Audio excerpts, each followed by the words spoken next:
10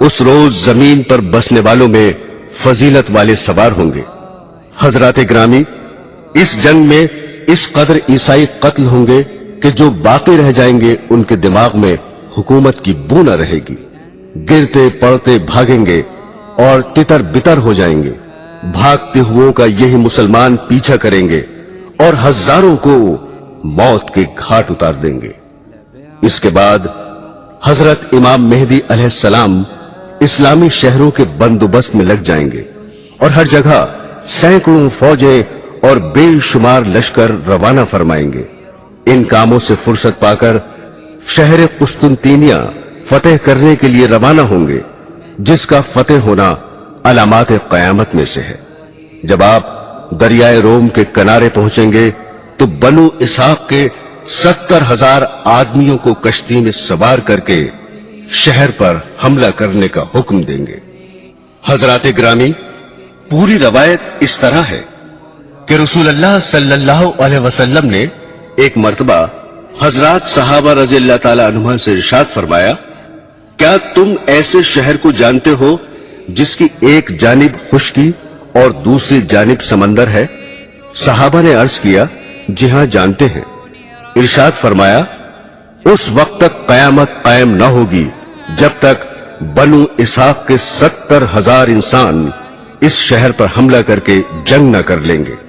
جب یہ لوگ جنگ کرنے کے لیے اس شہر کے قریب آ کر قیام کریں گے تو نہ ہتھیاروں سے لڑیں گے اور نہ کوئی تیر پھینکیں گے، بلکہ محض خدا کی غیبی مدد کے ذریعے فتح حاصل کر لیں گے، جس کی صورت یہ ہوگی کہ لا الہ الا اللہ واللہ اکبر کا نعرہ لگائیں گے تو اس کی ایک طرف کی دیوار گر جائے گی، پھر دوبارہ لا الہ الا اللہ واللہ اکبر کا نعرہ لگائیں گے تو اس کی دوسری جانب کی دیوار گر جائے گی، پھر تیسری بار نعرہ لگائیں گے تو شہر میں داخل ہونے کے لیے راستہ مل جائے گا اور اس میں داخل ہو جائیں گے۔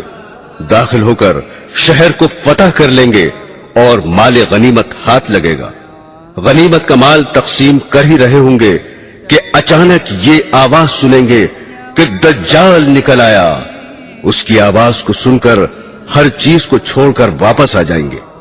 مسلم شریف کی دوسری روایت میں ہے کہ فتح قسطنطینیہ اور خروج دجال کا ذکر یوں ہے کہ آن حضرت صلی اللہ علیہ وسلم نے فرمایا کہ قیامت اس وقت تک قائم نہ ہوگی جب تک ایسا نہ ہو کہ روم والے عیسائی ایک جگہ قیام کریں گے اور ان سے جنگ کے لیے مدینے کا ایک لشکر نکلے گا جو اس وقت زمین پر بسنے والوں میں فضیلت والے ہوں گے۔ جب دونوں طرف سے فوجیں صف بنا کر کھڑی ہو جائیں گی تو عیسائی کہیں گے کہ ہمیں اور ان مسلمانوں کو چھوڑ دو جو ہمارے آدمیوں کو قید کر لائے ہیں۔ مسلمان جواب دیں گے کہ خدا کی قسم، ہم ایسا نہیں کریں گے کہ تمہارے اور اپنے بھائیوں کے درمیان کچھ نہ بولیں اور تمہیں ان سے لڑنے دیں۔ یہ کہہ کر عیسائیوں سے جنگ کریں گے اور اس جنگ میں مسلمانوں کا تہائی لشکر شکست کھا جائے گا، یعنی فوج کے تہائی آدمی جنگ سے بچ کر علیحدہ ہو جائیں گے اور خدا ان کی توبہ کبھی قبول نہ کرے گا، اور تہائی لشکر شہید ہو جائے گا جو اللہ کے نزدیک افضل الشہداء ہوں گے، اور تہائی لشکر عیسائیوں پر غلبہ پا کر فتح یاب ہوگا جو کبھی بھی فتنے میں نہ پڑیں گے، اور یہی تہائی لشکر قسطنطینیہ کو فتح کرے گا۔ فتح قسطنطینیہ کے بعد غنیمت کے مال کو تقسیم کر رہے ہوں گے اور اپنی تلواریں زیتون کے درخت پر لٹکائے ہوئے ہوں گے کہ اچانک شیطان زور سے یوں پکارے گا، بلا شبہ دجال تمہارے پیچھے تمہاری اہل اولاد میں پہنچ گیا۔ حالانکہ یہ خبر جھوٹ ہوگی۔ اس کے بعد مسلمانوں کا لشکر شام کی طرف رخ کرے گا، اور جب شام پہنچیں گے تو دجال نکل آئے گا۔ اسی اثنا میں کہ جنگ کی تیاری کر رہے ہوں گے اور صفیں درست کرتے ہوں گے، نماز کا وقت ہو جائے گا اور نماز کھڑی ہو جائے گی۔ اتنے میں حضرت عیسیٰ علیہ السلام آسمان سے اتر آئیں گے اور ان کے امام بنیں گے۔ حضرت عیسیٰ علیہ السلام کو دیکھتے ہی خدا کا دشمن دجال اس طرح پگھلنے لگے گا